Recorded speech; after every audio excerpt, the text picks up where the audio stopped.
सभी को जय मसीह की। मैं प्रभु का धन्यवाद देती हूँ कि उसने पुनः ये मौका दिया कि हम आपसे प्रभु के वचन से बातें कर सकते हैं।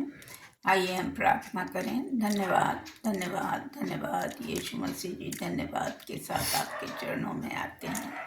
हृदय से धन्यवादित हैं आपकी दया, आपके अनुग्रह और आपके प्रेम के लिए।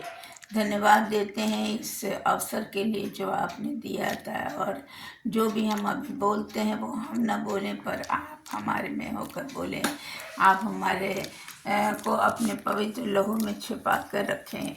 प्यारे प्रभु, इन वचनों के द्वारा हम तेरे पवित्र शास्त्र की सच्चाई को, तेरे वचन की सच्चाई को जानने पाए। सारी महिमा यीशु हम आपको देते हैं, आपके नाम में ही सब कुछ समर्पित करते हैं। सुनिए और ग्रहण करिए। आमीन आमीन। आप जानते हैं कि किस तरह से इससे पहले मैंने आपसे बातचीत की थी कि 21 नंबर 21 दिन जो 21 तारीख जो है या 21 दिन जो हैं वो किस तरह से प्रसिद्ध हैं, किस तरह से परमेश्वर के वचन के अनुसार भी हैं। उसी तरह से आज मैं आपसे बातचीत करना चाहूँगी 7 नंबर या 7 नंबर के लिए, जिसको लेकर पवित्र शास्त्र बाइबल में बहुत सारी चीज़ें लिखी गई हैं, जिस पर आज हम लोग विचार करेंगे। आप जानते हैं जब परमेश्वर ने इस संसार की, इस सृष्टि की रचना की, उसने 6 दिन तक सारे काम काज किए और 7वां दिन जो है उसने पवित्र ठहराया।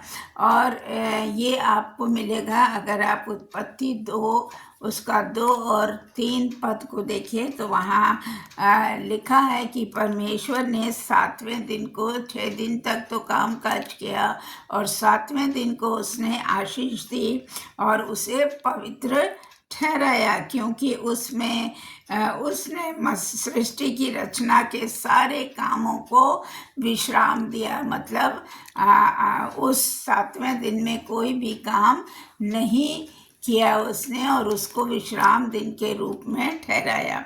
अगर आप निर्गमन 20 निकालें, उसका 10 और 11 पद इस प्रकार से बताता है, परंतु 7वां दिन तेरे परमेश्वर यहोवा के लिए विश्राम का दिन है। उसमें ना तो तू किसी भांति का काम काज करना और ना तेरा बेटा, ना तेरी बेटी, ना तेरा दास, ना तेरी दासी, ना तेरे पशु, ना कोई परदेसी जो तेरे फाटकों के भीतर हो। मतलब आपके घर में, आपके जहाँ आप रह रहे हैं, अगर आपके साथ दास दासियाँ या आपके बेटा बेटियाँ हैं तो किसी को भी वो 7वें दिन में काम करने की आवश्यकता नहीं है, क्योंकि परमेश्वर ने 7वां दिन जो है वो जो है पवित्र दिन ठहराया और विश्राम का दिन कहा।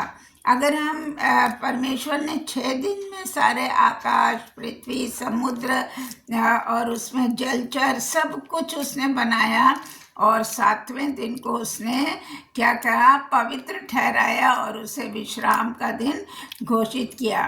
अगर आप लय व्यवस्था को देखें, लय व्यवस्था उसका 14 अध्याय और उसके 1, 2 और 7वें पद को देखिए तो वहाँ इस प्रकार से लिखा है, यहोवा ने मूसा से कहा, कोढ़ी के शुद्ध ठहरने की व्यवस्था ये है। क्या बताया कि क्या कब कोढ़ी चंगे होंगे और किस तरह से चंगे होंगे, इस पर परमेश्वर ने मूसा से बातचीत की और कोढ़ से शुद्ध ठहराने वाले पर 7 बार छिड़क कर उसको शुद्ध ठहराए। जो दुआ या प्रार्थना का जो भी तेल या लहू, जो परमेश्वर का, यीशु का जो लहू था या जल था, उसको उसने बोला कि मूसा से कि 7 बार उस कोढ़ी पर छिड़कना और उसको शुद्ध ठहराना और उससे जिस जो भी बलि करके जिसका रक्त चढ़ाया गया है और इसके साथ जो और पक्षी हैं उनको जीवित मैदान में छोड़ देना, मतलब उनको नहीं मारना। तो इस तरह से मूसा व्यवस्था में यहोवा ने मूसा से कोढ़ियों को शुद्ध करने के लिए ये चीज़ें बताई हैं।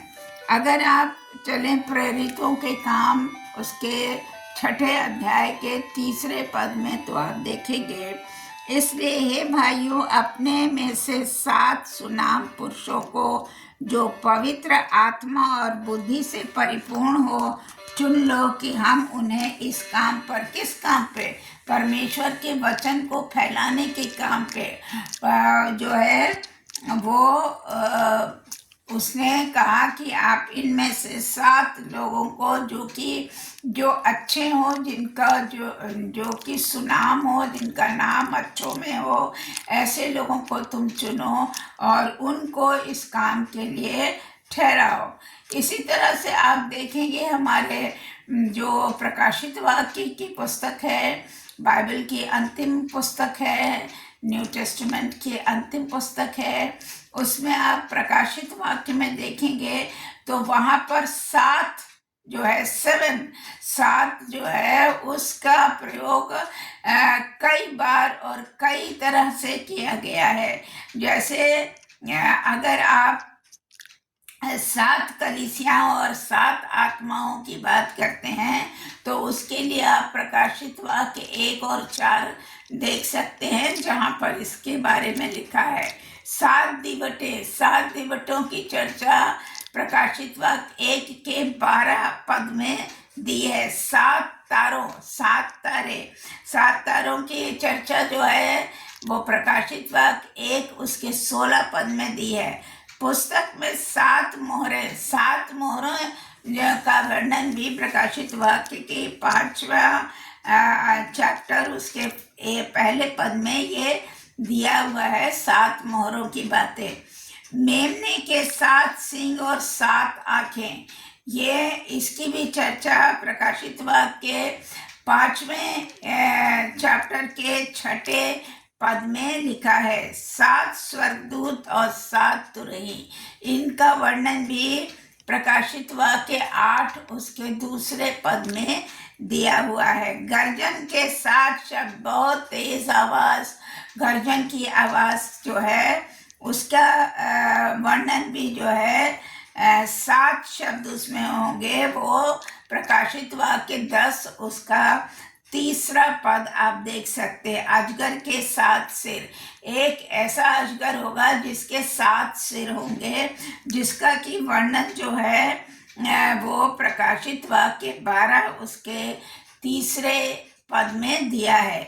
पशु के 7 सिर, और एक पशु का वर्णन है उसमें जिसके 7 सिर है होंगे, और वो प्रकाशित वाक्य 13 और 1 में इसका वर्णन है। सोने के 7 कटोरों, इसका वर्णन प्रकाशित वाक्य 15 और 7 में दिया हुआ है। 7 राजा और 7 राजाओं का वर्णन भी प्रकाशित वाक्य 17 और 10 में दिया है।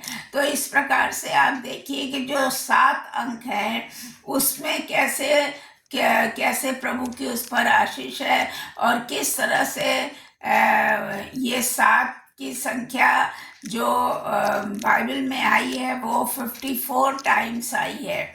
और इसमें अब अगर आप दूसरा 7 राजा उसका 17-10 देखें तो वहाँ भी इस प्रकार के 7 का वर्णन है। अगर आप जकरिया में चलें, जकरिया की पुस्तक उसमें 12 अध्याय उसके 10 पद को देखें तो वहाँ इस प्रकार से लिखा है, मैं दाऊद के घराने और यरूशलेम के निवासियों पर अपना अनुग्रह करने वाली और प्रार्थना सिखाने वाली आत्माएं उंडेलूंगा। जी, परमेश्वर की आशीष है। वो कह रहा है कि मैं दाऊद के घराने और यरूशलेम के निवासियों पर अपना अनुग्रह करने वाली और प्रार्थना सिखाने वाली आत्माएं उंडेलूंगा, तब वे मुझे ताकेंगे, और जब वो उन प्रार्थनाओं को सीख लेंगे, वो आत्माओं से, अनुग्रह से जो हम लोगों को प्राप्त होगी, उससे जब हम प्रार्थनाओं को सीखेंगे और परमेश्वर की आत्मा को हम लोग प्राप्त करेंगे, तब वे मुझे ताकेंगे, तब हम परमेश्वर को देखेंगे, अर्थात जिससे उन्होंने। अब देखिए यहाँ पर, जैसा कि अभी आप देख रहे हैं कि हमारे लैंड डेज चल रहे हैं, रोज़ों के दिन चल रहे हैं, और आगे चल के प्रभु के क्रूसिफिकेशन के बारे में हम लोग देखेंगे और जानेंगे। तो यहाँ पर देखिए जकरिया में ये लिखा हुआ है, लिखा है, जिसे उन्होंने बेधा है, उसने उसके हाथ पैर में कीले ठोकी, सिर पर ताज लगाया, पंजर में भाला भोंका। तो ये इसमें कह रहा था, जिसे उन्होंने बेधा है, और उसके लिए ऐसा रोएंगे वो लोग। अब क्या है, उस समय लोग पश्चाताप करेंगे, रोएंगे कि हमने इस तरह के काम क्यों किए हैं। जैसे इकलौते पुत्र के लिए रोते पीटते हैं, जब किसी का एक ही बेटा होता है और उसकी मृत्यु हो जाती है, तो वो निहायत दुखी होते हैं, बहुत गमगीन होते हैं और बहुत रोते पीटते हैं, और ऐसा भारी शोक करेंगे जैसा पहलौठे के लिए। मतलब वो जब परमेश्वर के साथ ऐसे वो करेंगे व्यवहार, तो क्या होगा कि उनका जो है वो इतने दुखी हो जाएंगे, इतने दुखी होंगे, और परमेश्वर के उस दृश्य को वो सह नहीं सकेंगे, और वो सार सार उस पर आंसू बहाएंगे। तो इस प्रकार से देखिए कि 7 अंक का महत्व हमारे पवित्र शास्त्र की बाइबल में प्रकाशित वाक्य में पूर्णतः दिया हुआ है। तो आप इसको पढ़ के जान सकेंगे, पूरा डिटेल में आप पढ़ें इसको। मैंने तो सिर्फ उन 7 संख्याओं को लेकर आपको बताया है, पर इसके जो रेफरेंसेस आपको बताए हैं, उन रेफरेंसेस को अगर आप खोल के देखें, तो वहाँ पर आपको इसका वर्णन दिखाई देगा। सो प्रभु के इस पवित्र शास्त्र में हम जितना डूबते चले जाएंगे, हम जितना वचन में अपने आप खोजते चले जाएंगे, हमें बहुत सारी गूढ़ बातें दिखाई देंगी, जिसे हमें स्वयं जानना और लोगों को इसकी जानकारी देना। प्रभु ऐसा चाहता है कि हम परमेश्वर के वचन को लोगों तक पहुँचाए। सो आज के वचन के लिए मैं प्रभु को धन्यवाद देती हूँ कि प्रभु ने मुझे ये वचन दिया, ताकि हम बाइबल में 7 अंक के महत्व को आपसे बता सके। धन्यवाद। शुभ रात्रि।